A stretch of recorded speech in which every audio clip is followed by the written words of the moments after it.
Pernah nggak sih kamu kepikiran kenapa Malaysia sering banget mengklaim budaya Indonesia? Mulai dari batik reok Ponorogo sampai rendang, kok rasanya nggak ada habisnya ya? Nah, sebelum buru-buru marah, coba deh kita lihat masalah ini dari sudut pandang yang berbeda.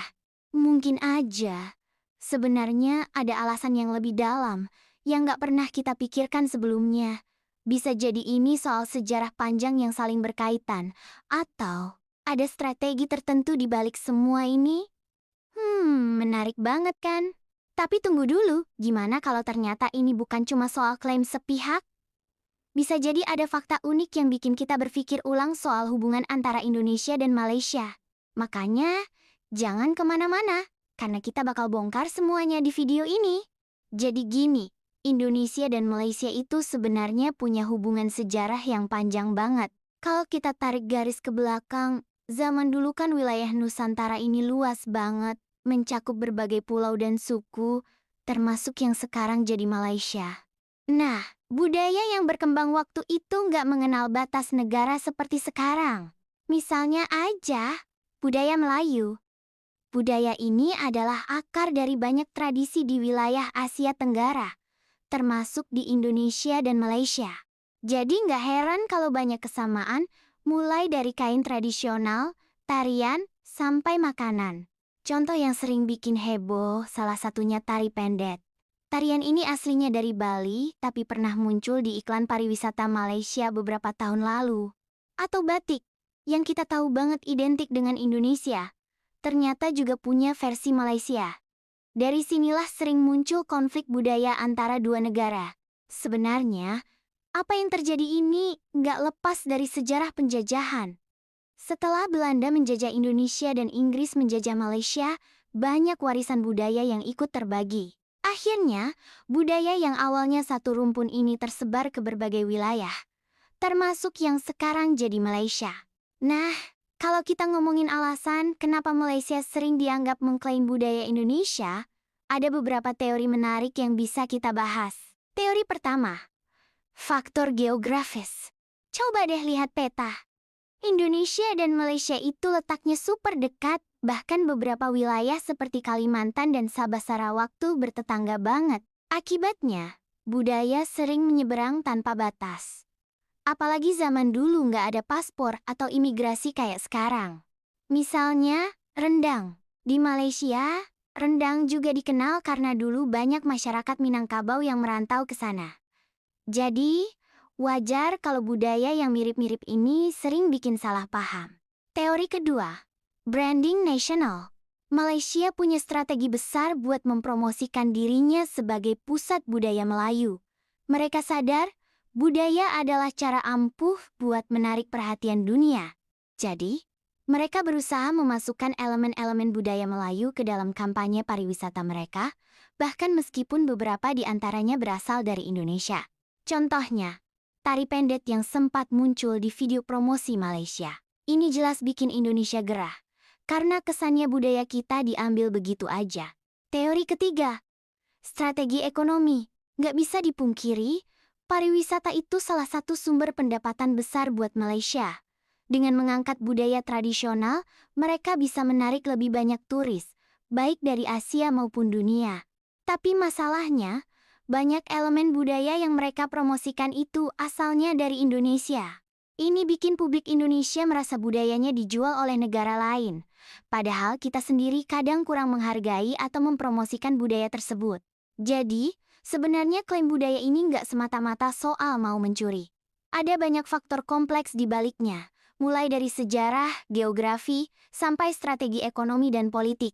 Kalau menurut para sejarawan dan ahli budaya, sebenarnya klaim budaya itu bukan hal baru, terutama di wilayah yang punya sejarah dan akar yang sama, seperti Indonesia dan Malaysia.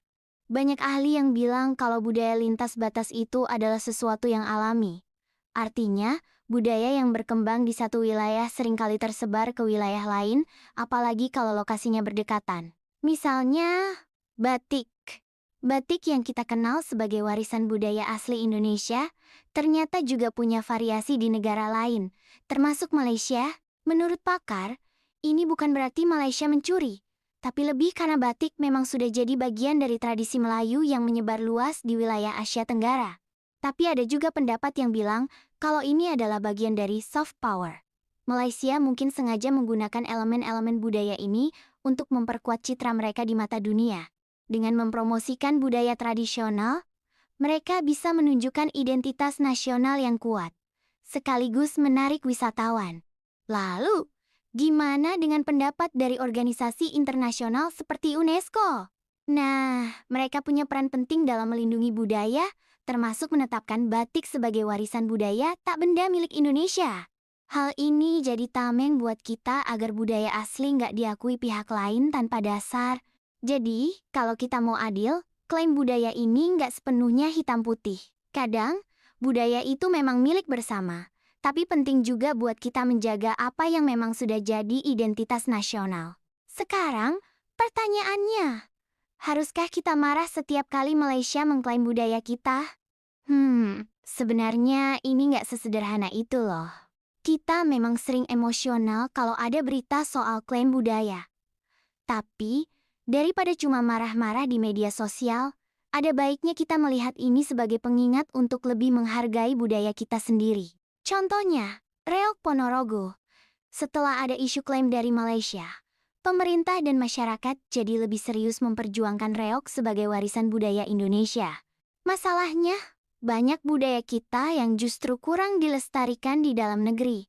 Ada berapa banyak sih dari kita yang tahu sejarah batik, tari pendet, atau tahu filosofi di balik reok?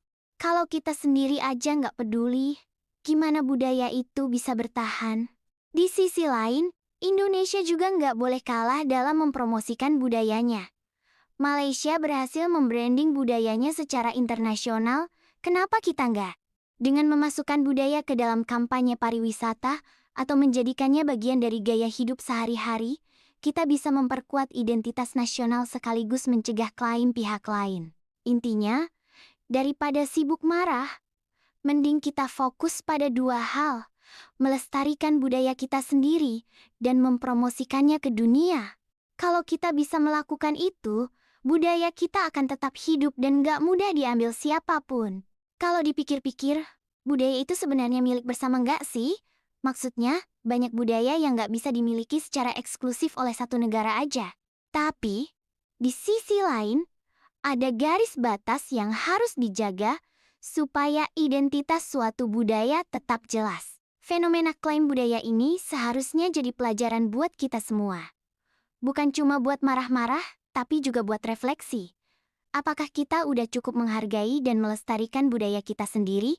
Atau kita baru sadar pentingnya budaya setelah ada isu klaim seperti ini? Bayangin kalau semua elemen budaya kita tari-tarian, kuliner, pakaian tradisional bisa dikenal di seluruh dunia dengan identitas Indonesia yang kuat. Bukannya takut diambil, kita malah bangga karena itu jadi ciri khas yang gak tergantikan. Tapi untuk sampai ke sana, semua pihak harus ikut andil, masyarakat, pemerintah, bahkan generasi muda. Jadi, yuk mulai sekarang kita bareng-bareng menjaga dan mempromosikan budaya kita. Karena kalau bukan kita yang melestarikan, siapa lagi?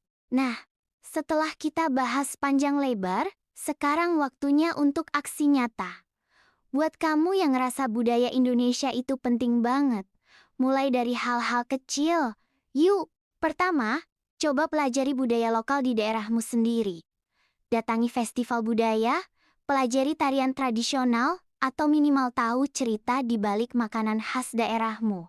Percaya deh, semakin kita tahu, semakin kita cinta. Kedua, bangga sama budaya Indonesia. Misalnya, pakai batik nggak cuma di acara formal, tapi juga sehari-hari. Atau posting di media sosial tentang budaya lokal yang menurut kamu keren. Dengan cara ini, kamu nggak cuma menjaga budaya, tapi juga mengenalkannya ke dunia. Ketiga, dukung pelestarian budaya secara aktif. Kalau ada petisi buat mendaftarkan budaya tertentu ke UNESCO, ikut tanda tangan. Kalau ada acara budaya di sekolah atau kampus, jangan ragu buat berpartisipasi. Ingat, budaya itu identitas kita. Jangan biarkan klaim dari negara lain bikin kita lemah. Sebaliknya, jadikan ini motivasi untuk lebih cinta dan bangga sama warisan leluhur kita. Kalau kita bareng-bareng budaya Indonesia pasti akan tetap terjaga sampai kapanpun.